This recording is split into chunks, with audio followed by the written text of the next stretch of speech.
ఓం శుక్లాంబరధరం విష్ణుం శశివర్ణం చతుర్భుజం ప్రసన్నవదనం ధ్యాయేత్ సర్వవిఘ్నోపశాంతయే. ఓం సరస్వతీ నమస్తుభ్యం వరదే కామరూపిణి విద్యారంభం కరిష్యామి సిద్ధిర్భవతు మే సదా. ఓం గురుర్బ్రహ్మ గురుర్విష్ణుః గురుర్దేవో మహేశ్వరః గురుః సాక్షాత్ పరబ్రహ్మ తస్మై శ్రీ గురవే నమః. మనం యోగ వాసిష్టం అనే గ్రంథంలో నిర్వాణ ప్రకరణం ఉత్తరార్థంలో ప్రస్తుతం 9వ భాగంలో 4వ అంశాన్ని తెలుసుకుంటున్నాము. జాగ్రత్, స్వప్న, సుషుప్తి స్వరూప వర్ణనం. అగ్నిదేవుడు: ఓ విపశ్చిత్, వింటున్నావా? ఆ మునీంద్రుడు ఇట్లా మరల బోధించాడు. మునీంద్రుడు: ఓయి బోయవాడ, నేను చెప్పిన జీవిత సద్వినియోగం గురించి యోచన చేయి, నీకు శుభమగుగాక. వ్యాధుడు: హే మునీంద్ర, నాపై కరుణతో ఈరోజు నాకు సన్మార్గాన్ని చూపించారు. ఈ హింస మొదలైన వ్యవహారాలు దుఃఖహేతువులని నాకు గుర్తు చేసినందుకు ఆజన్మాంతం కృతజ్ఞుడను. స్వామి, నాపై దయతో నాకు దుఃఖక్షయం కావటానికే నేనేమి చేయాలో చెప్పండి. మరి కష్టంగా కానీ మరి సులభంగా కానీ ఉండనట్టి సాధనా మార్గమును, వ్యవహార క్రమమును ఉపదేశించండి. ఇప్పుడు మీరు ఏమి ఆజ్ఞాపిస్తే అట్లే నిర్వర్తించటానికై సంసిద్ధుడనై ఉన్నాను. మిమ్మల్ని సేవిస్తూ ఇక్కడే ఉంటాను. మునీంద్రుడు: పుత్ర, ముందుగా ఈ ధనస్సును, బాణాలను వదిలిపెట్టు. సాత్వికమైన ఆహారాన్ని అవలంబించు. మునుల ఆచారాలైనట్టి ధ్యానము, యమము, నియమములను ప్రారంభించు. నీవు ఈ ఆశ్రమంలోనే ఉండవచ్చు, లేదా నీ ఇంట్లోనూ ఉండవచ్చు. అది నీ ఇష్టం. అయితే చక్కగా మంత్రోపదేశం చేస్తాను. మంత్రమును గానం చేస్తూ మనస్సును పరిశుద్ధపరచుకో. ఆ బోయవాడ ఆ మునీంద్రుని పాదాలు స్పృశించి ప్రణామం చేశాడు. అప్పటికప్పుడే ఆ ధనుర్బాణాలను త్యజించి వేశాడు. యమ నియమాలకు ఉపక్రమించాడు. ఆ ఆశ్రమంలోనే ఉండి గురువులను సేవిస్తూ వారు చేసే సత్సంగ బోధనను వింటూ క్రమంగా చిత్తమును శుద్ధం చేసుకోవడం ఆరంభించాడు. శాస్త్రాలు, గురువు చేసే నిత్యానిత్య వివేకమును క్రమంగా పెంపొందించుకోసాగాడు. ఒకరోజు ఆ బోయవాడు మునీంద్రుని సమీపించి ఆయన సంతోషంగా ఉన్న సమయంలో ఇట్లా ప్రశ్నించాడు. బోయవాడు: ఈ జగత్తు ఎవరిచే, ఎందుకు ఈ విధంగా నిర్మించబడింది? ఇది ఇన్ని భ్రమలను కల్పిస్తూ ఎందుకు జీవుని గట్టిగా బంధించి ఉంచుతోంది? దీనిని దాటి చూడటం ఎట్లా? మునీశ్వరుడు: ఈ జగత్తు అనబడేది జీవుని యొక్క మనోకల్పనయే సుమ. మనస్సు ఎట్లా ఉంటే జీవుడు అది జగదనుభవంను పొందటం జరుగుతోంది. కనుక ఇదంతా నా మనస్సులోనే ఉన్నది అని చెప్పబడుతోంది. అనగా ఇది మనస్సుచే కల్పించబడి ఆ మనస్సునందు ఆరూఢమై మనస్సు చేతనే అనుభవ రూపంగా పొందబడుతోంది. ఇదంతా ప్రాణుల అంతఃకరణంలోని స్వప్నంగా చెప్పబడుతోంది. బోయవాడు: మీరు చెప్పేది ఆశ్చర్యంగా ఉన్నదే. జీవుల అంతఃకరణంలోని స్వప్నం జాగ్రత్తగా బాహ్యంలో ఎట్లా కనిపిస్తోంది? అసలు స్వప్నం ఎక్కడి నుండి వస్తోంది? నాకు రాత్రిపూట వచ్చే కలలు, దృశ్యాలు ఎవరి కల్పన? ఎందుకు కల్పిస్తున్నారు? ముందుగా ఈ కళ గురించి చెప్పండి. మునీంద్రుడు: ఈ విషయంలో నీ యొక్క అనేక సందేహాలు నివృత్తి అవటానికి వీలుగా నేను ఒకానొక సంఘటన గురించి చెబుతాను. నేను చెప్పబోయేది నా స్వానుభవమే కాబట్టి నీ వివేకమును పటుతపరచటానికి ఈ కథనం చక్కగా ఉపకరించగలదు. చాలా కాలం క్రితం ఒకానొక తరుణంలో అప్పుడప్పుడే నాలో వివేకం వికసిస్తోంది. ఒకరోజు నా చిత్తంలో ఆకాశంలో మేఘం వచ్చి పడుచున్నట్లు ఈ స్వప్నం అనేది ఎక్కడి నుండి వచ్చి పడుతోంది అనే తర్కం బయలుదేరింది. ఆ కాలంలో నిరంతరం యోగ సాధనలో ఉండేవాడిని. ఏమైనా సరే, స్వప్నం అనేది ఎట్లా రూపుదిద్దుకుంటుందో, ఎక్కడి ఏర్పడి ఉంటుందో నా బుద్ధితో యోగ సాధన బలం చేత కనిపెట్టాల్సింది అనే నిర్ణయానికి వచ్చాను. ఇచ్చ యొక్క తీవ్రత చేత ఇక ధారణకు ఉపక్రమించాను. అప్పుడు పరకాయ ప్రవేశం అనే విద్యను అనుకూలింపజేసే బహి కుంభధారణకు ఉపక్రమించాను. పద్మాసనం వేసుకొని ఆ విధంగా బహి కుంభధారణను అభ్యసిస్తూ సర్వజీవుల ఆత్మగా ప్రసిద్ధమయ్యున్న సంవిత్తునందు సుస్థిరత పొందసాగాను. అట్టి సంవిత్ స్వరూపం సంతరించుకొని నా సంవిత్ శరీరానికి ఆచ్ఛాదనగా చిత్తమును ధరించాను. ఇతరుల హృదయములలో కూడా ప్రవేశించగల సామర్థ్యం గల ఆ చిత్తంతో ముందుగా నా హృదయంలోనే విహరించసాగాను. అప్పుడు ప్రాణులకు అంతర్గతంగా ఉండే చైతన్యం యొక్క ప్రేరణచే చిత్తసహితంగా ప్రాణములను రేచకమనే శ్వాసకు సంబంధించిన ప్రజ్ఞ యొక్క అభ్యాసం చేత బాహ్య ప్రదేశానికి ప్రవహింపజేశాను. అనగా చిత్తంతో కూడిన ప్రాణశక్తి దేహం అనే కాలువ నుండి పిల్ల కాలువలాగా ప్రవహింపజేశానని గ్రహించు. నేను చెప్పే ఈ కార్యక్రమం అనగా రేచకం అనే అభ్యాసంచే చిత్తము ప్రాణములను బహిర్గతంగా ప్రయాణింపజేయటం అనే ఈ కార్యక్రమం యోగాభ్యాసంలో సిద్ధులకు సుపరిచితమైన విషయమే. ఇకప్పుడు నా ప్రాణవాయువులు చిత్త సహితంగా బాహ్యాకాశంలో ఉన్నాయి కదా. అప్పుడు బాటలలో నడుచుచు తన ఇంటి వైపుగా వెళుచున్న ఒక ప్రాణి నాకు ఎదురుగా కనిపించాడు. అతడు తన బంధువుల ఇంట్లో ఏదో ఉత్సవంలో పాల్గొని సుష్టుగా తినుబండారాలన్నీ ఆరగించి ఇక ఇంటికి మరలుచున్నాడు. నేను నా యొక్క బాహ్యాకాశంలో ఉన్న నా ప్రాణవాయువులను ఈ పాత్రలోని జలాన్ని ఆ పాత్రలోకి పోసినట్లుగా అతని ప్రాణవాయువులో కలిపివేశాను. అప్పుడు అతని ప్రాణవాయువులు నన్ను అతని హృదయంలో అంతరంగమును పొందింపజేశాయి. అనగా అతని ప్రాణవాయువులు అనే గుర్రం ఎక్కి అతని హృదయంలో ప్రవేశించాను. అతని ప్రాణవాయువులు నా ప్రాణవాయువులు ఒకదానితో ఒకటి మిళితం కాగా వాటిని అనుసరించిన వాడిని నా బుద్ధితో అతని దేహంలో ఏ ఏ విశేషాలు గమనించి అనుభవించానో చెబుతాను విను. అతని హృదయపు అభ్యంతర ప్రదేశంలో అనేక చిన్న పెద్ద నాడులు నలువైపులా ప్రసరించి ఉన్నవి కనిపించాయి. ఆ నాడులలో పిల్ల పెద్ద కాలువలో జలం ప్రవహిస్తున్నట్లుగా అన్నరసం ప్రవహిస్తూ కనిపించింది. ఇంటిలో అనేక వస్తువులు అమర్చబడి ఉంటాయి చూచావా, అట్లాగే అతని శరీరం ఇటు అటు అస్థిపంజరం చేత ప్లీహము యాకృతులు అని పిలువబడి మాంస విశేషాల చేతను రక్తంతో కూడిన మాంసపిండాల చేతను వ్యాపించి ఉన్నదై కనిపించింది. అక్కడి హృదయదేహ ప్రదేశము అక్కడి శలశల శబ్దంతో ప్రవర్తించే జఠరాగ్ని యొక్క వేడిచే ఆవరించబడినదై అగుపించింది. ఆ జీవుని శరీరము నిరంతరం జీవనం కొనసాగించే నిమిత్తం చిత్తము ప్రాణవాయువులచే అవధరించబడినదై ఉన్నది. అపానవాయువు యొక్క ప్రసరణచే ఏర్పడిన చల్లదనం అక్కడి వేడిని అతిశయించకుండా చేస్తోంది. అక్కడి నాడీ మార్గంలో గల రక్త ప్రసరణను శ్లేష్మరూపమైన అన్నరసం తన ప్రవాహ వేగంతో ఛేదిస్తూ కనిపించింది. అక్కడ గల 72,000 నాడులు గాఢాంధకారం తమ ముందు కలిగి ఉష్ణత్వంతో కూడి ఉన్నాయి. వాటిలో కొన్ని ప్రదేశాలలో రక్తము, రసము, శ్లేష్మము, పిత్తము ఉబుకుతూ కనిపించాయి. ఆ నాడులు ఆయా అవయవాలతో కూడిక కలిగి ఉన్నవై కనిపించాయి. వాటిలో ప్రాణ అపాన వాయువులు సుస్పష్టంగాను అస్పష్టంగాను క్రీడనములు సల్పుచున్నాయి. వాటిలో సప్తధాతువుల యొక్క స్థితిగతి నాశనాలను అనుసరించే భావికాలపు రోగాలు సంభవిస్తూ ఆ భావికాలపు రోగాలు స్వప్నమునకు సూచనలు ఇస్తూ ఉన్నాయి. అపాన వాయువు నుండి ఛిద్రములలో రాకపోకలు చేస్తూ ఉండగా కుల్ భుగ్ జుగ్ భల్ శబ్దాలు వినిపిస్తున్నాయి. హృదయ కమలమునందు కనిపించిన రక్తనాళములందు రక్తం ప్రవహిస్తూ ఉంటే సముద్ర బడభాగ్ని వలె రంగులు విరాజిల్లుచున్నాయి. కొన్ని నాడులు ఆయా మిళితములకు పదార్థములచే నిండి వాయు సహితంగా నెమ్మదిగా కదులుచూ ఉన్నాయి. ఇంకా ఆ 9 ముఖ్య నాడులలోనూ 72,000 ఉపశాఖ నాడులలోనూ అనేక విశేషాలు కనిపించాయి. ఒకచోట సాక్షియగు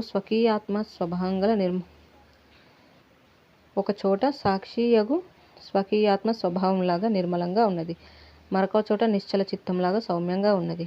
ఇంకొక చోట నాడులలో అంతర్భాగాలు దొంగల ముఠా దోపిడీలో పాల్గొనుచున్నట్లు సంక్షుభితమై ఉన్నాయి. వేరొక చోట ఏకమాత్ర, ద్విమాత్ర, అర్ధమాత్ర సర్వసంపన్నంలాగా లయ అలయ విన్యాస ధ్వనులు ప్రదర్శిస్తున్నాయి. ఆ దేహంలో ప్రవేశించి ప్రేగులలో పయనిస్తూ ఉండగా ఋతుపవనాలకు ఎదురు చూచే రైతులలాగా మరికొన్ని చిత్రజీవులు ప్రేగు మూలలలో గృహ నిర్మాణం చేసుకొని ఆ ఆహార పదార్థాల రసాన్ని కొంచెం కొంచెం ఆస్వాదిస్తున్నాయి. ఆహా, ఏమి బ్రహ్మదేవుని దేహ నిర్మాణ వైశిష్ట చమత్కారం! ఏమి కార్యక్రమం! ఇదంతా తెలియకై ఆ దేహి ఆదమర్చి నిద్రిస్తూ ఉండి ఉంటాడు కదా. తన దేహంలో జరిగే బృహత్ కార్యక్రమం తనకే తెలియకుండా జీవుడు జగత్తులో సంచరించడం, మమకార అహంకారాలు ప్రదర్శించడం, స్వప్నంలో ఏవేవో ఊహలలో తేలియాటం, ఇవన్నీ ఎంత చమత్కారమైన విశేషాలు అని ఆశ్చర్యపడసాగాను. ఈ విధంగా ఆలోచనలు చేస్తూ దట్టమైన అడవిలో సంచరించే మనుజునిలాగా చిత్తప్రాణదేహుడనైన నేను అతని దేహంలో సంచరిస్తూ క్రమంగా హృదయం యొక్క అభ్యంతర ప్రదేశంలో ప్రవేశించసాగాను. హృదయం యొక్క అభ్యంతరంలో నాకు అనేక నాడీ మార్గాలు కనిపించాయి. అవన్నీ అతి దగ్గరగా ఉన్నప్పటికీ అత్యంత సుదూరంగా విస్తరించి ఉన్నట్లు అనుభూతి పొందసాగాను. అక్కడ గల జఠరాగ్ని రూపంలో గల తేజస్సును దర్శించాను. రాత్రిపూట సూర్యప్రకాశం చంద్రుని పొందుచున్నట్లు నాడీ ప్రదేశాలు కాంతివంతంగా ఉండటం గాంచాను. తేజస్సు ఎవరిది, దాని మూలమేమిటా అని పరిశీలనాత్మక బుద్ధితో పరిశీలించాను.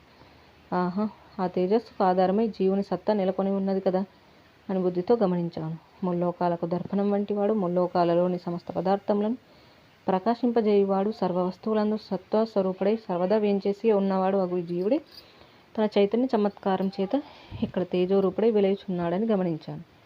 సూర్య తేజస్సుచే వికసింపజేయబడిన పుష్పంలో సుగంధం, శీతలత్వం అంతటా ఉండి ఉన్నప్పటికీ పూరెక్కలతో కూడిన ముఖ ప్రదేశంలో అతి విశేషంగా కనిపిస్తాయి కదా.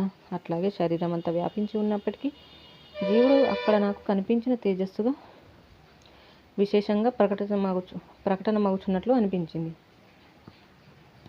బోర్లించిన కుండచే కప్పబడిన దీపజ్యోతి కుండకు గల సూక్ష్మరంధ్రముల నుండి ప్రవేశించి గాలిచే పరిరక్షించబడుచున్నట్లు ఆ జీవుని జీవన జ్యోతిలోన ప్రవేశించే ప్రాణవాయువులచే రక్షించబడుతోంది. నేనప్పుడు జీవనాధారమగు చైతన్యాత్మక జీవ తేజస్సులో నా అదృశ్య రూపంతో ప్రవేశించాను. వాయువులోనికి సుగంధం ప్రవేశిస్తోంది కదా, చంద్రమండలంలోకి సూర్య తేజస్సు ప్రవేశిస్తుంది చూచావా. మట్టి పాత్ర సగం నీళ్ళలోకి ముంచినప్పుడు ఆ చెమ్మ మట్టి పాత్ర యొక్క లోపలి వైపునకు ప్రయాణిస్తుంది. అట్లే నేను ఆ జీవ తేజస్సు యొక్క ఉపాధి రూపము తగినట్టి మనోమయ కోశంలోకి, విజ్ఞానమయ కోశంలోనికి, ఆనందమయ కోశంలోనికి ప్రవేశించాను. ఆ ఆనందమయ కోశం అమృతమయమగు రెండవ చంద్రుని వలె కనపట్టింది. అది తెల్లని మేఘాల పంక్తి వలె కోమలంగా ఉన్నది. వెన్న, మీగడ, బెల్లంల వలె స్నేహ మధుర ఆనందయుక్తంగా ఉన్నది. క్షీరసాగరం యొక్క బుద్బుదంలాగా అతి సుందరంగా ఉప్పుతోంది. ఇంతకుముందు శరీరంలో ప్రవేశించినప్పుడు నాకు అనుభూతమైన పరిశ్రమ ఇప్పుడు ఈ ఆనందమయ కోశంలో లేదు. చల్లటి తేజోమయ ప్రదేశంలో అత్యంత స్వస్థత అక్కడ నాకు అగుపించింది. అప్పుడు ఆ ఆనందమయ కోశంలో సంచరిస్తున్న నాకు అతని స్వప్న రూప ప్రపంచం తారసపడింది. అతని స్వప్నలోకం సూర్య, చంద్ర, పర్వత, సముద్ర, సుర, అసుర, మనుష్య సహితమై కనిపించింది. అక్కడ గ్రామాలు, పట్టణాలు ఈ భూప్రపంచంలాగానే విస్తరించి ఉన్నాయి. అవన్నీ ద్వీపద్వీపాంతరాలలోనూ కల్ప క్షణకాల సమన్వితంగాను, ఋతుకాల సంయుతంగాను, స్థావర జంగమ ప్రాణికోట్లతోనూ నిండి ఉన్నది. అతని స్వప్న ప్రపంచమంతా నా స్వప్న ప్రపంచమే అయి దర్శనం కొనసాగించను. జాగ్రత్త నాకు కొనసాగుచుండగా అతని స్వప్న ప్రపంచ అంతర్గత విశేషాలు ఈ మన జగత్తు లాగానే చూడసాగాను. ఓ వ్యాధుడా, అప్పుడు నేను ఇట్లా అనుకున్నాను. నేను నిద్రపోవటం లేదు. ఒకానొకని స్వప్న ప్రపంచంను నేను ద్రష్టనై పరస్వరూపుడనై చూస్తూ ఉన్నాను కదా అని నేను జ్ఞానయుక్తుడనే వీక్షించసాగాను. అప్పుడు ఈ కనబడే స్వప్న జగత్తు చైతన్యం యొక్క ఈశ్వర సంబంధమైన రూపమే అయి ఉన్నది అని అనుకుంటూ ఉండసాగాను. ఈశ్వరుడు చిదాకాశ రూపుడే కాబట్టి తాను దేనిని ఎట్లు భావన చేస్తే ఆయా చిత్రూపం భావనానుసారం రూపం పొందినదవుతోంది కదా. అనగా ఆయన తనను తాను వస్త్రం, ఘటం, జగత్తు, జీవుడు మొదలైన ఏ ప్రకారమైన భావన చేస్తాడో ఆయా ప్రకారంగా తానే ఆయా జీవ జగత్ ఆదిగా గల రూపంగా అగుచున్నాడు.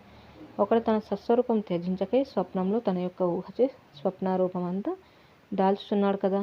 అట్లాగే చిత్స్వరూపుడగు ఈ జీవుడు కూడా తన యొక్క చిత్స్వరూపము చిదాకాశత్వం వదిలిపెట్టకుండానే తన నిజస్వరూపాన్ని జాగ్రత్త స్వప్న విశేషాలుగా భావించుచున్నాడు. భావించినది అనుభవరూపంగా అనువర్తిస్తోంది. అనగా ఈ ద్రష్ట ఇచ్ఛాపూర్వకంగా తన నిజస్వరూపం యొక్క ప్రదర్శనమును అట్లట్లు జగత్తుగా రూపం కాంచుచున్నాడు. ఓహో, ఇప్పుడు తెలిసింది. ఈ జగత్తు నిజచిత్ స్వరూపం యొక్క స్ఫురణ మాత్రమే. ఆ స్ఫురణయే జగత్తుగా ఇక్కడ కనిపిస్తోంది. ఏ జాగ్రత్త సమయంలో దృశ్యానుభవంగా అనుభవమవుతుందో ఆ స్వస్వరూపమే నిద్రపోయినప్పుడు ఇక్కడ స్వప్నం అనే పేరుతో పిలువబడుతుంది. వ్యాధుడు: స్వప్నంనకు జాగ్రత్తకు భేదమేమిటి? ఏది మొదటిది, ఏది రెండవది? దేని నుండి ఏది వివర్తం పొందుతోంది? అనగా జాగ్రత్తలోంచి స్వప్నం వస్తుందా లేక స్వప్నంలోంచి జాగ్రత్త వస్తుందా? మునీశ్వరుడు: చిదాకాశ రూపమగు చైతన్యం యొక్క ఒకానొక రూపమైన స్ఫురణను స్వప్నమని, మరొక రూపమైన స్ఫురణను జాగ్రత్త అని పిలుస్తున్నారు. అనగా జాగ్రత్త స్వప్నములు రెండు కూడా చైతన్యం యొక్క స్ఫురణలే. ఈ జాగ్రత్త స్వప్నములు భిన్నములైనవి కావు. జాగ్రత్తను విమర్శించి చూస్తే స్వప్నమే అవుతుంది. స్వప్న సమయంలో జాగ్రత్త లాగానే అనుభూతమవుతోంది. జాగ్రత్త అవస్థలో ఉన్నప్పుడు స్వప్నం అది కళ అని స్వప్నరూపంగా ఎరగబడుతోంది. అట్లాగే స్వప్న సమయంలో స్వప్నం జాగ్రత్త లాగానే అనుభూతమవుతుంది. స్వప్న సమయంలో జాగ్రత్త ఇప్పటి స్వప్నం లాగానే అనిపిస్తూ ఉంటుంది. ఓ మహామతి వ్యాధుడా, ఈ పురుషుడు చైతన్య రూపుడే అయి ఉన్నాడు. జాగ్రత్త స్వప్నములకు కేవల సాక్షి, రచయిత, ఆస్వాదకుడు, భోక్త, త్యాగి, అతీతుడు కూడా అయి ఉన్నాడు. ఒకే సమయంలో అయి ఉన్నాడు. కాబట్టి అనేక శరీరములు మరణించినప్పటికీ కూడా ఇతడు ఎట్లా, ఎప్పుడు, ఎవరికి మరణించిన వాడగుచున్నాడు చెప్పు? ఒకడు నా బంధువు మరణించాడని అనుకోవచ్చుగాక. అయినా సరే ఆ మరణించినట్లుగా లోకంచే చెప్పబడేవాడు తను తాను త్యజించడం లేదు. తాను వస్త్రముల వలె ధరించిన దేహమును త్యజించి ఉండవచ్చుగాక. అంత మాత్రం చేత ఎవడు తనను తాను వదిలి ఉండటం లేదు. కనుక మరణించిన వాని దృష్టిలో తాను మరణించకై ఉన్నాడని సూక్ష్మ దృష్టితో గ్రహించు. ఆ మరణించినట్లు చెప్పబడేవాడు మరణానంతరం తన మనస్సుచే జాగ్రత్త, స్వప్న, సుషుప్తులను కొనసాగిస్తూనే ఉన్నాడు సుమ. ఈ జీవుని వాస్తవ స్వరూపమగు చైతన్యము అనంతమైనది, విభాగరహితమైనది, శుద్ధ చిదాకాశము అయి ఉన్నది. సాకార నిరాకారములకు విలక్షణమై ఉన్నది. కానీ భ్రాంతిచే దేహం వలె భాషిస్తోంది. ఏమి చమత్కారం! అట్టి చైతన్యము అమూర్త స్వభావయుక్తమై ఉన్నది. అనగా భౌతిక పదార్థముల వలె ఆకార పరిమితమైనది కాదు, నిత్యమైనది, అనంతమైనది, నిత్యోదితమైనది. అట్టి చిత్పరమాణువు యొక్క స్వకీయ కల్పనా చమత్కృతిచే భ్రాంతిచే జాగ్రత్త స్వప్న దేహములు ఎరగబడుచున్నాయి. ఒక అవయవి యందు విచిత్రములైన అవయవానువులు భాషిస్తున్నాయి కదా, అట్లాగే చిదాకాశం యొక్క అంతరమున జగద్భ్రాంతి అనబడే చిదానువులు భాషిస్తున్నాయి. వ్యాధుడు: ఈ జీవుడు జాగ్రత్తలో ఇంద్రియ బాహ్యత్వం అనుభవించుచున్నాడు కదా. మునీశ్వరుడు: అవును, నేను ఈ దేశంలో ఉన్నాను, ఈ ఇంద్రియ జగత్తు బాహ్యంన ఉన్నది అని జాగ్రత్త స్వప్నాలలో భ్రమచే తలచుచున్నాడు. జాగ్రత్త యొక్క భ్రమద్రష్టమగు కర్మ నుండి మరలినప్పుడు జీవాధారమగు హృదయంలో ప్రవేశిస్తున్నాడు. హృదయంలో గల తన రూపంని బాహ్య సంస్కారముల యొక్క అవరోధం స్వస్వరూపంగా గాంచుచున్నాడు. స్వప్న సమయంలో స్వప్న సంఘటనలను ఆ స్వప్నద్రష్ట సత్యమని అనుభవమును పొందుచున్నాడు. స్వస్వరూపం సంతరించుకున్నది స్వప్నద్రష్ట యొక్క చిత్స్వరూపమే గాని మరెవరో కాదు. అట్లాగే జాగ్రత్త కూడా జాగ్రత్త ద్రష్ట యొక్క చిత్స్వరూపమే. జాగ్రత్తలో జగత్తుగా ప్రదర్శితమవుతూ చిత్స్వరూపుడగు జాగ్రత్త ద్రష్టకు అనుభూతమవుతోంది. చిత్తం ఎప్పుడు బహిర్గతమవుతుందో అప్పుడు జీవుడు నిజస్వరూపంలోనే బాహ్యంను దర్శిస్తూ ఇది జాగ్రత్త, వీరు నావారు, వారు కాదు ఇత్యాదిగా దర్శిస్తున్నాడు. చిత్తము అంతర్గతంగా కార్యనిర్వాహకంగా ఉన్నప్పుడు ఆ చిత్తం నాకు కనిపించే నిజరూపమును ఇది నా స్వప్నం, ఇది ఇల్లు, వీరి బంధువులు, వారు మిత్రులు, ఇది ఉత్సవ సమయం ఇత్యాది దర్శనం చేస్తూ అదంతా తనకు అన్యమైన దానివల్ల దర్శిస్తున్నాడు. ఆహా, ఏం ఆశ్చర్యం! సర్వదా ఏకరూపంగా ఏర్పడి ఉన్న జీవాత్మై బాహ్య అంతరములలో ఆకాశము, భూమి, పృథివీ, జలము, అగ్ని, వాయువు, పర్వతము, నది, దిక్కులు మొదలైన అనేక రూపాలుగా ప్రసరించి ఉంటుంది. వ్యాధుడు: స్వామి, జీవుడు జీవుడుగానే ఉంటున్నాడా, లేక జీవుడు ఆకాశ, వాయు, పర్వత, నది రూపుడుగా పరిణామం చెందుచున్నాడా, లేక జీవుని రూపం ఈ జగత్తా? మునీశ్వరుడు: సూర్యుడు సూర్యమండలంలో సంస్థితుడై ఉండియే ఇచ్చట కిరణ సమూహములలో వర్తిస్తున్నాడు కదా. అట్లాగే జీవుడు యథాతథమైన ఆత్మస్థితి యందు ఉంటూనే ఇక్కడ బాహ్య అభ్యంతరములలో స్థితి కలిగి ఉన్నవాడై ఉంటున్నాడు. ఓ వ్యాధుడా, ఇక్కడ నీకు ఒక మహత్తరమైన పాఠ్యాంశాన్ని సంబోధిస్తున్నాను విను. ఏ జీవుడైతే అంతరంలో స్వప్న రూపంతోటి, బాహ్యంన జాగ్రత్త రూపంతోటి చిద్రూపుడనై సర్వరూపములను సంతరించుకొని నేనే వర్తిస్తున్నాను అని కార్యకారణయుక్తంగా యథార్థ జ్ఞాన ఘనీభూత పరుచుకుంటూ ఉంటాడు, అట్టివాడు క్రమక్రమంగా వాసనారహితుడగుచు ముక్తిని కరతాళమలకం చేసుకోగలడని ఘంటాపథంగా నీ ద్వారా అస్మత్ రూపులైన సహజనులకు మనవి చేస్తున్నాను. ఓ సహజనులారా, పసిపిల్లవాడు చీకట్లో చెట్టు యొక్క కదలికను చూచి అయ్యా బాబోయ్, ఇక్కడ దయ్యం కదులుతోందిరోయ్ అని అనుకొని భయపడతాడు చూచారా. జీవాత్మ ఛేదింపబడేది కాదు, దహింపబడేది కాదు. అయినప్పటికీ మీరు తద్విరుద్ధంగా నేను పుట్టాను, నేను చస్తాను అంటూ మాట్లాడతారేమిటి? ఈ జీవుడు అంతర్ముఖుడైనప్పుడు తనను తానే స్వప్న జాగ్రత్త రూపంగా గాంచుచున్నాడు. బహిర్ముఖుడైనప్పుడు తనను తానే బాహ్య జగద్రూపంగా గాంచుచున్నాడు. జీవుని యొక్క స్వప్న జాగ్రత్తలు ఇవి. ఓ వ్యాధుడ, ఈ విధంగా ఆ ఒకానొక సహజీవుని దేహంలో చిత్త ప్రాణస్వరూపుడనై ప్రవేశించి ఆనందమయ కోశంలో ప్రయాణిస్తూ అతని ఆనందమయ కోశంలోని స్వప్నమయ విభాగంలో ప్రవేశించి జాగ్రత్త స్వప్నంలో ఒక్క తీరైనవి అనే పాఠ్యాంశాన్ని నేను గమనించాను, నేర్చుకున్నాను. స్వప్న జాగ్రత్తల వాస్తవ స్వరూపం గ్రహించి తృప్తి పొందిన తర్వాత ఇకప్పుడు మరి సుషుప్తి అనగా ఏమై ఉంటుంది అనే జిజ్ఞాస పొందాను. సుషుప్తి యొక్క రూపం ఏమిటో, స్వభావం ఎట్టిదో, దాని చమత్కారం ఏమై ఉన్నదో గ్రహించాలని నిర్ణయించుకున్నాను. ఇక నేను ఆ జీవుని ఆనందమయ కోశంలో సుషుప్తి యొక్క తత్వం గురించి అన్వేషించసాగాను. అట్లా అన్వేషణ కొనసాగిస్తూ ఉండగా ఇంతలో నాలో దృశ్యం పట్ల ఒకానొక తూష్ణీభావం ఉద్భవించింది. ఈ జాగ్రత్త స్వప్న దృశ్యములతో నాకేమి పని? అసలు ఈ చిత్తంలో కదా దృశ్యాదులన్నీ పొందుచున్నాను. ఇక చిత్తరహితుడై ఉండేదను గాక అనే ఒక ఉద్దేశం రూపుదిద్దుకోసాగింది. వెంటనే చిత్తం కొంచెం ప్రశాంతత సంతరించుకోసాగింది. అప్పుడు విషయములు వదిలి విషయరహితుడనై ఉండటం ప్రారంభమైంది. వెంటనే అట్టి చిత్త త్యాజ్యస్థితిలో విషయంలో రహితం అవటం గమనించాను. ఓహో, ఇప్పుడు అర్థమైంది అని ఒక్కసారి నా బుద్ధికి తోచింది. చిత్తరహితంగా అంతరంగంలో ప్రశాంతుడనై ఉండే స్థితియే సుషుప్తి. అంతకు మించి సుషుప్తి అనగా మరింకేమీ కాదు అని గమనించసాగాను. అట్టి సుషుప్తి జాగ్రత్త అహంకారంచే ఎరగబడటం లేదు. ఎందుకంటే సుషుప్తి స్థితిలో జాగ్రత్త స్వప్న అహంకారం కూడా మౌనం అవటం ప్రారంభిస్తుంది. కానీ సుషుప్తి అహంకారం నిర్విషయమై ఉంటూనే సుషుప్తిని అనుభవ రూపంగా పొందుతూనే ఉన్నది. కానీ అది విదిత అవిదిత రూపమై ఉన్నది. ఎందుకంటే సుషుప్తిలో విషయాలు లేవు కనుక అది అవిదితం. కానీ ఇది నా గాఢ నిద్రా స్థితి అని తెలియచూనే ఉన్నది కనుక విదితం. ఈ స్థితి జడము కాదు, తెలుసుకునే చైతన్యం సాక్షి అయి ఉండగా అయ్యది జడం ఎట్లా అవుతోంది? సుషుప్తి చేతనము కాదు, విషయంలో ఉంటే కదల్చున్నది అనే అర్థం సూచించే చేతనం అని అనడానికి. అయితే జడ చేతనములకు సాక్షి అయినట్టు చిదాత్మయంది సుషుప్తి స్ఫురిస్తూ శోభిస్తుంది. ఓ వ్యాధుల సుషుప్తి గురించి చెప్పడానికి వీలుగా మరికొంత వివరణను కొనసాగిస్తున్నాను విను. ఈ జీవుడు ఒకానొక క్షణంలో ఇట్లా భావన చేస్తున్నాడు. అబ్బా, ఈ జాగ్రత్త స్వప్నములలో మనోదేహంతో పరిభ్రమిస్తూ శ్రమచే అలసిపోయాను. అయినా వీటన్నింటిని గురించి భావన చేసి ఏం ప్రయోజనం?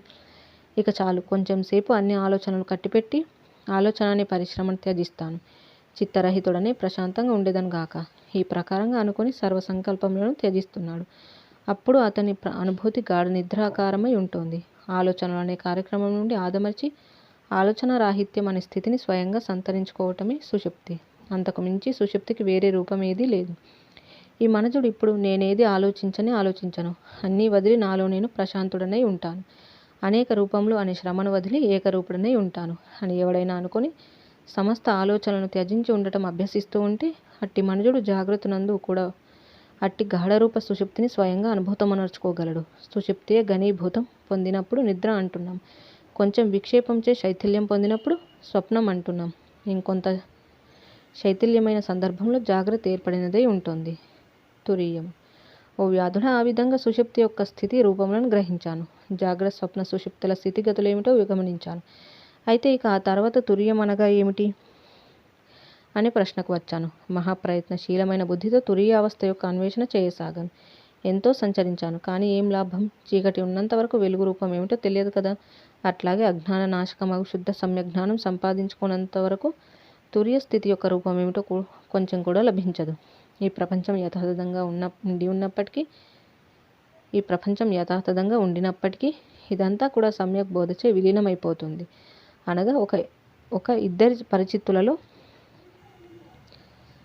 ఇద్దరి పరిచితులలో ఏ భేదం వర్తమాన స్థితిలో కనిపిస్తుందో అది కాస్త అంతటా సమమయ్యున్న సమ్యజ్ఞాన సముపార్జనచే పటాపంచలవుతుంది. అప్పుడు ఈ ప్రపంచం అంతా ఆత్మరూపంగా అనిపించగలదు. అట్లా ఆత్మగా కనిపిస్తున్నప్పుడు ఇక వాస్తవానికి ఇక్కడ ఏది విలీనం కాదు. ఎవడు సమ్యక్ దృష్టిని బలోపేతం చేసుకుంటాడో అతడు తన స్వస్వరూపమును జాగ్రత్త స్వప్న సుషుప్తులకు వేరైనదని, వాటిచే స్పృశించబడజాలదని, ఆ మూడు ఎందులో ఏర్పడి విరామం చెందుచున్నాయో అది తన స్వరూపంగా గమనించుచున్నాడు. కనుక తురీయం అనేది ఒక అవస్థ కాదు, అది జాగ్రత్త స్వప్న సుషుప్తుల యొక్క కేవలం అప్రమేయ సాక్షి రూపం అయి ఉన్నది. జాగ్రత్త స్వప్న సుషుప్తులు అనే మూడు స్థితులు తురీయం నందు స్థితి కలిగి ఉన్నాయి. కానీ పరమార్థంగా వాస్తవానికి ఏది ఎందులోనూ స్థితి కలిగి ఉండటం లేదు. ఈ జగత్తు ఏ కారణం చేతను ఉత్పన్నమై ఉండలేదు. శాంతము జనన మరణ రహితము అగు బ్రహ్మమే ఇటు జగద్రూపంగా కనబడుతోంది అనే బోధయే తురీయం. జన్మకారకములగు కారణం లేవి అద్వయమగు బ్రహ్మమున ఉండజాలవు. సృష్టి అనబడే ద్వైతమేది ఏ సమయమందును బ్రహ్మమునకు సంభవించజాలదు. నేను బ్రహ్మమునే, అహం బ్రహ్మాస్మి జలమునకు తరంగత్వం వాస్తవ రూపం కానట్లు జన్మాదులు జాగ్రత్త స్వప్న సుషుప్తులు నా స్వరూపమునకు ఆపాదించబడజాలవు. నేను ఏదై ఉన్నానో అది సర్వదా యథాతథమై ఉన్నది. నాకు కనిపించేవన్నీ నా యొక్క వివిధ రూపంలే. ఇట్టి అవగాహనతో కూడిన అనిర్వచనీయ అనుభవ స్థితియే తురీయము అను శబ్దంచే ఉద్దేశించబడుచున్నదని అత్యుత్తమ బుద్ధితో గ్రహించాను. జై శ్రీరామ్. ఈ విధంగా మనకి ఈ యొక్క జాగ్రత్త స్వప్న సుషుప్తి స్వరూప వర్ణనం అనే అంశం గురించి తెలియజేస్తూ, స్వప్నం అంటే ఏమిటి తెలుసుకోవాలి, జాగ్రత్త అంటే ఎలా ఉంటుంది, ఆలోచనలతో తాను ఏం చేశారు అనే విషయాలని తన శిష్యుడైనటువంటి ఆ వ్యాధుడికి వివరించడం అనేది చూసాము.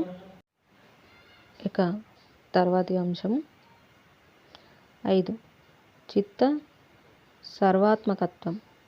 జీవుడు పరిశీలన. వ్యాధుడు లుబ్ధకుడు. మహాత్మా మునీంద్ర, ఆ విధంగా మీరు ఒకానొక జీవుని అంతరంగంలోకి చిత్తమయ దేహంతో ప్రవేశించి మహాప్రయత్నశీలమగు బుద్ధితో జాగ్రత్త స్వప్న సుషుప్తి తురీయముల స్వరూప తత్వార్థములను సుస్పష్టపరుచుకొనిన తర్వాత ఇంకా ఏం చేశారు మునీంద్రుడు? ఆ విధంగా జాగ్రత్తాది 4 అవస్థల తత్వ విచారణ చేసిన తర్వాత మామిడి వృక్షం యొక్క సువాసన గాలిచే కొనిపోబడి ఒక కమలం సుగంధంలో లీనం చేస్తున్నట్లుగా నేను ఆ ప్రాణి యొక్క చిదాభాస రూపము జీవునితోటి ఐక్యం పొందటానికి ప్రవృత్తుడనైనాను. ఆ ప్రాణి యొక్క చిదాభాసుని యందు ప్రవేశించటానికే ముందుగా నా హృదయమందలి తేజోరూపాన్ని కొంచెం త్యజించసాగాను. అనగా అప్పటి వరకు తేజోరూపాన్ని ఆశ్రయించి ఇంద్రియ రూపంను అవధరించి ఇంద్రియ వృత్తులను ఆశ్రయించాను. అప్పుడు నా సమస్త ఇంద్రియ వృత్తులు బలాత్కారంగా బహిర్ముఖ వ్యాపారం నందు ప్రవృత్తం కాసాగాయి. అట్లా బహిర్ముఖంగా ప్రవృత్తమవుతున్న వృత్తులను అభ్యంతరమునకు మరల్చే ప్రయత్నమునకు సంసిద్ధుడనైనాను. అట్లా వృత్తులను అదుపులో పెట్టుకుంటూ వాటిని చాకచక్యంగా నిగ్రహించి క్షణకాలంలో అతని అభ్యంతరమున వ్యాపించిన వాడనయ్యాను. అట్లా ఉపాధి వ్యాపకత్వంతో అతనిలో ప్రకాశించాను. అతని చిదాభాస సంవిత్తుతో ఏకత్వం పొందాను. అప్పుడు అతని వాసనలు నా వాసనలు సంయోగం పొందాయి. అప్పుడు అంతః ప్రతిభాస ప్రపంచం ద్విగుణీకృతంగా కనబడసాగింది. దిక్కులు రెండింతలుగా కనిపించసాగాయి. 2 చంద్రులు, 2 సూర్యులు, 2 భూమండలములు, 2 ఆకాశములు ఇట్లా కనిపించసాగింది. ఒకే ముఖం 2 అద్దములలో 2 ప్రతిబింబాలుగా కనిపిస్తుంది చూచావా? అట్లాగే ఇరువురు చిదాభాసలు కలియటం చేత 2 జగత్తులు కనిపించసాగాయి. ఓ సాధు, 2 వేరుశనగ గింజలలో ఒకే తైలం ఉంటుంది చూచారా? అట్లా మా ఇరువురి చైతన్యం బుద్ధికోశంలో ప్రతిభాసించసాగింది. బుద్ధిలో 2 దృష్టులు భాషించాయి. వాస్తవానికి అతని యొక్క నా యొక్క వాసనలు పూర్ణ సమ్మేళనం కాలేదు. అయినప్పటికీ పాలు నీళ్ళులాగా ఒకని ప్రపంచంలో మరొకరి ప్రపంచం కలిసి ఉన్నట్లే అనిపించింది. అప్పుడు నేను ఆ ప్రాణి యొక్క చిదాభాస సంవిత్తునంతటిని స్వసంవిత్తుచే పరిచ్ఛిన్నం చేసి దానిని నా సంవిత్తుతో ఏకరూపత్వం పొందేటట్లు చేశాను. అతని సంవిత్తు నా సంవిత్తునందు కలిసి ఏకమయ్యింది. అప్పుడు మా ఇద్దరి వాసనల ఏకీకరణం వల్ల పూర్ణ ఏకత్వం లభించటం చేత ఇది వరకు ద్విగుణీకృతంగా కనబడిన జగత్తు ఏకత్వం పొందింది. ఆ తర్వాత ఆ ప్రాణి యొక్క చైతన్యం నందు నా సంకల్పం అల్పమై నా సంకల్పం కూడా అతని సంకల్పానుసారంగా స్థితి పొందటం జరిగింది. స్వకీయమైన పరామర్శను త్యజించకుండానే అతని సంకల్పంలో నా సంకల్పం కరిగిపోయి ఉండటం జరిగింది. ఆ పిదప అచట నేను అతని హృదయం త్యజించకుండానే అచట జాగ్రత్త సంబంధమైన అనుభవ విశేషాలని నావిగా అనుభవం పొందాను. ఆ జీవుడు మామూలుగా నిద్రలేచి తన దినచర్యలను కొనసాగించసాగాడు. పగలంతా అతను చూస్తున్నవన్నీ నేను చూస్తున్నట్లుగా, అతడు మాట్లాడేవి నేను మాట్లాడుచున్నట్టుగా, అతని ఆలోచనలన్నీ నా ఆలోచనలుగా గాంచాను. ఆ విధంగా పగలంతా గడిచింది. సాయంత్రం అయ్యింది. అటు ఇటు పగలంతా తిరిగి అతడు ఇంటికి వచ్చాడు. సుష్టుగా భోజనం చేసి పడుకున్నాడు. మెల్లగా నిద్రపోవటానికి సిద్ధమైనాడు. అతని ధ్యాస రూపగ్రహణం, లోక విషయాలు విశ్లేషించడం, కోప, ఇష్ట, కార్య, అభిలాష ఇత్యాది ప్రపంచానుభవముల నుండి ఉపశమించడం ప్రారంభించింది. చిత్తంతో సహా అతని ఇంద్రియ వృత్తులన్నీ మూయబడినవి కాసాగాయి. తాబేలు యొక్క అవయవములు దాని శరీరంలో ప్రవేశిస్తాయి చూసావా?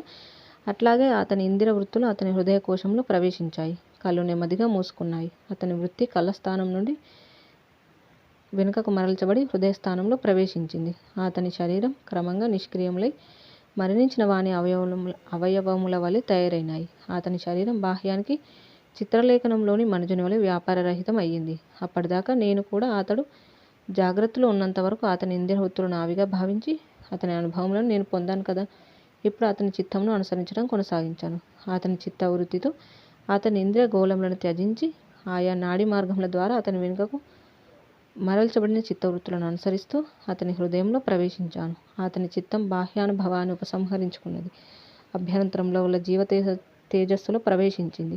ఆ తేజస్సులో గల కోమలమైన ఆనంద కోశమును ఊయలలాగా అధిరోహించి సర్వ వ్యాపార శూన్యమగు సుషుప్తిని అనుభవించసాగింది. దానితో పాటు సుషుప్తిని నేను కూడా అనుభవిస్తూనే అత్యంత సూక్ష్మమైన ప్రజ్ఞతో గమనించడం అనే నా ప్రధాన ఉద్దేశమును కొనసాగిస్తూనే ఉన్నాను. ఆ సమయంలో సమాన వాయువు పంచప్రాణములలో 5వది ఛిద్ర సహితములగు నాడులలో అన్నపానాదుల రసముల యొక్క అనేక వికారముల చేత అక్కడక్కడ నిరోధించబడుతుంది. అయినా కూడా సూక్ష్మ రూపమగు గతిచే దేహమంతా సంచరిస్తూ ఉన్నది. ఎప్పుడైతే ఆ ప్రాణి యొక్క చిత్తమునకు సుషుప్తి స్థితి సంభవించిందో అప్పుడు ప్రాణము అద్వైత రూపమగు ఆనందమునందు తత్పరమై ఉండటం గమనించాను. ప్రాణము పురీతతి అనే నాడిలో ప్రవేశించి తనతో వెంటనంటి ఉన్న చిత్తంతో సహా ఆత్మీయ పురుషార్థంగా కలిగి ఉండే స్థితిని స్వాధీనపరుచుకొని ఉన్నది. అదే సుషుప్తిలో జీవునికి కలిగే సుఖ విశ్రాంతి. ఓ వ్యాధుడా, ఒకడు పరమ స్వార్థపరుడై ఉన్నప్పుడు ఇతరుల పనులేవి నిర్వర్తించడు కదా. అట్లాగే సుషుప్త దశలో ప్రాణములు ప్రత్యేగాత్మ అనే పరమ పురుషార్థమునందు తత్పరమై ఉంటున్నాయి.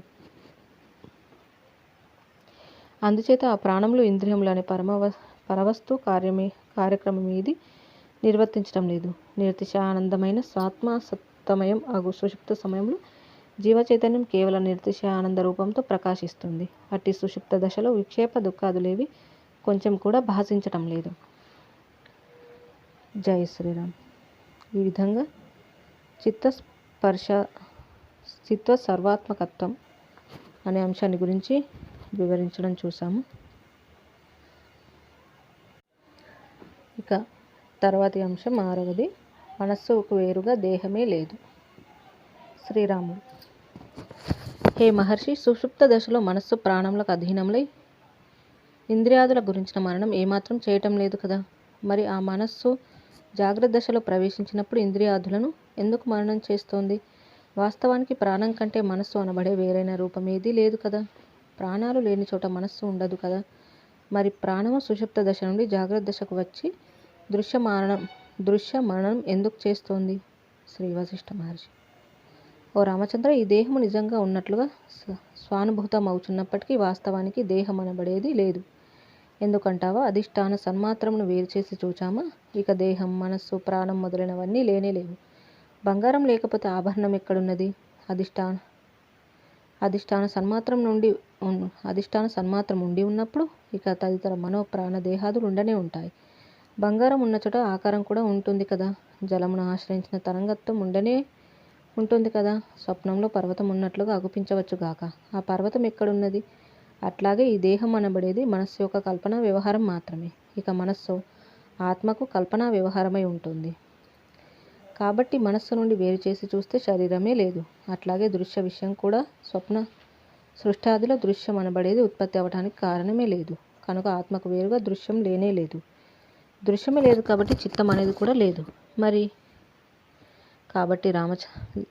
చిత్తం అనేది కూడా లేదు మరి కాబట్టి రామచంద్ర, ఈ సమస్తము కూడా బ్రహ్మమే అయి ఉన్నదయ్యా. ఎప్పుడైతే బ్రహ్మము సర్వాత్మకము అనే శాస్త్రవాక్యం మనం ఒప్పుకుంటామో అప్పుడు బ్రహ్మమునకు వేరైనదేది ఎక్కడ ఏ సమయమందు లేనిదే అవుచున్నది. సర్వం కల్విదం బ్రహ్మ. బంగారం యొక్క ఉనికిచే ఆభరణం ఉన్నట్లు, జలం యొక్క సత్తాచే తరంగం ఉన్నట్లు ఈ ప్రపంచము, మనస్సు, ఇంద్రియములు, ప్రాణము ఇవన్నీ కూడా బ్రహ్మ సత్తా చేతని భావన రూపమై ఉంటున్నాయి. బ్రహ్మవేత్తల దృష్టిలో చిత్తము, దేహము, దృశ్యము అని చెప్పబడేదంతా బ్రహ్మమే అయి ఉన్నది. ఇక బ్రహ్మవేత్తలు కాని వారి దృష్టి అంటావా? అది మాకు విషయమే కాదు.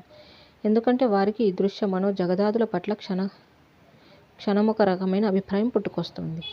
శ్రీరాముడు: మహర్షి, మీరు చెప్పే రీతిని బట్టి పాతాళ లోకం నుండి బ్రహ్మలోకం వరకు అంతా బ్రహ్మమయమే కదా. వివిధ రూపములతో కూడిన ఈ త్రైలోక్యములు అనగా స్వర్గమర్త్య పాతాళములు బ్రహ్మమే అని గ్రహించడానికి వీలుగా ఆ క్రమమేమిటో వివరించండి. శ్రీ వశిష్ఠ మహర్షి: చిన్మాత్రము నిర్మలమై అనంతమై చిదాకాశ స్వరూపమై ఉన్నది. అది సర్వదా సర్వరూపమై ఉన్నది. అది అద్వితీయం అని వేదోపనిషత్తులచే ప్రవచించబడుతుంది. కనుక దానికి వేరుగా ఏదీ లేదు. కనుక జగత్తు గాని, దృశ్యం గాని, దృశ్యత్వం గాని ఏవి కూడా లేవు. ఆ చైతన్యం ఎరుక అను విలక్షణ లక్షణం కలిగి ఉంటుంది. అట్టి ఎరుక నుండి ఎరుగుచున్నది, ఎరుగబడేది అనునవి జలంలోంచి తరంగాల వలె ఏర్పడుచున్నాయి. అట్టి విలక్షణమైన విశేషంను సర్వజ్ఞత్వం అంటారు. చైతన్యం తన యొక్క శుద్ధమైన, సర్వాతీతమైన, చింతాదిరహితమైన చిత్స్వరూపమును కొనసాగిస్తూనే తన యొక్క సర్వజ్ఞత్వం అనే విశేషం చేత మొట్టమొదటగా మనస్సు అనే అధ్యారూపమును స్వయంగా తనకు అనన్యంగా గావించుచున్నది. అటు తర్వాత ఆ మనస్సుకు సంచారణశీలత్వం తానే కల్పించుచున్నది. అట్టి మనస్సులో 2 విభాగాలు ఉన్నాయి. 1 మనస్సు యొక్క తెలుసుకునే విభాగం, 2 మనస్సు యొక్క తెలియబడే విభాగం. మనస్సు యొక్క సంచారణశీలత్వమే ప్రాణములని గ్రహించు. అనగా చైతన్యం ద్వారా మనస్సుచే కల్పించబడినదై ప్రాణం అనేది అనుభూతమవుతోంది. ప్రాణం ఎట్లు అనుభూతమవుతోందో అట్లాగే దేహేంద్రియాదులు, కాల, కల్పన సమన్వితమైన జగత్తు కూడా అనుభూతమవుతోంది. ఈ విధంగా ఈ విశాల ప్రపంచమంతా మనో మాత్రమే అయి ఉన్నది. మనస్సు చిద్రూపమగు పరబ్రహ్మమే. కాబట్టి ఎదురుగా కనబడేదంతా వ్యాపక పరబ్రహ్మమే గాని మరింకేమీ కాదు. ఈ జగత్తు యొక్క వాస్తవ రూపమును పరిశీలిస్తే ఇదంతా నిరాకారమై, ఆద్యంతరహితమై, అభాషశూన్యమై, నిర్వికారమై, శాంతమై, సన్మాత్రమై, చిన్మాత్రమైనట్టి పరబ్రహ్మమే అని గమనించబడగలదు. పరబ్రహ్మము సర్వశక్తివంతమైనది. అట్టి పరబ్రహ్మము తన యొక్క ప్రాథమిక మనశ్శక్తిచే దేనిని ఎట్లా భావన చేస్తుందో అది అట్లాగే ఆయా రూపాదులతో కూడుకొని అనుభవిస్తోంది. ఒకడు తన స్వప్నంలో ప్రవేశించి ఆ స్వప్నంలో ఆయా రూపాలుగా గాంచేది తన యొక్క మనోరూపమే కదా. అట్లాగే జాగ్రత్తలో కూడా తన మనోరూపాన్ని తాను పరిపరి విధాలుగా సందర్శిస్తున్నాడు. సంకల్పాత్మకమైన మనస్సు అనే కార్యబ్రహ్మము తనకు తానే భూ స్వర్గ పాతాల లోకాలను కల్పించుకొని వాటి యందు సుదీర్ఘ సంచారం సలుపుతోంది. ఒకడు ఊహచే సంకల్పించి ఆ ఊహలలో ఏవేవో విశేషాలను దర్శించి అనుభవించటం, అవన్నీ ఒక్కొక్కసారి నిజమే అని అనుకోవటం ఆబాల గోపాలానికి విదితమైనదే కదా. అట్లాగే జాగ్రత్త స్వప్న అనుభవాలు కూడా. ఓ రామచంద్ర, ఆత్మ అనబడే చిదాకాశ రూపుడు ఆదిపురుషుడు అగు పరమాత్మయే నిజకల్పితమైన మనస్సులో ప్రవేశిస్తున్నాడు. మనస్సు ద్వారా ప్రాణవంతుడవుచున్నాడు. ప్రాణముల ద్వారా దేహం ధరిస్తున్నాడు. దేహాదుల ద్వారా త్రిలోక రూపుడవుచున్నాడు. ఇందుకు దృష్టాంతం స్వప్నమే. ఒకడు తాను యథాతథంగా ఉంటూనే తన ఊహారూపమును స్వప్నంలో ప్రకాశింపజేసి ఆ స్వప్నంలో పురములను, గృహములను, మిత్రులను, శత్రువులను ఊహచే సంపాదించుకొని అనుభవించటం లేదా. జాగ్రత్త కూడా అట్టిది. ఇది కూడా ఊహా నిర్మితమే. స్వప్నం కూడా అట్టిదే, అది ఊహా కల్పితమే.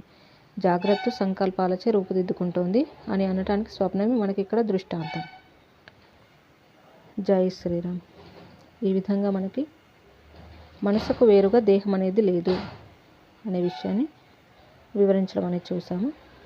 ఇక మిగిలిన అంశాలను మళ్ళీ తెలుసుకుందాం. ఇంతటితో ముగించుకుందాం. జై శ్రీరామ్. కాయేన వాచా మనసేంద్రియైర్వా బుద్ధ్యాత్మనా వా ప్రకృతే స్వభావాత్ కరోమి యద్యత్ సకలం పరస్మై నారాయణాయేతి సమర్పయామి. స్వస్తి. ఓం తత్సత్.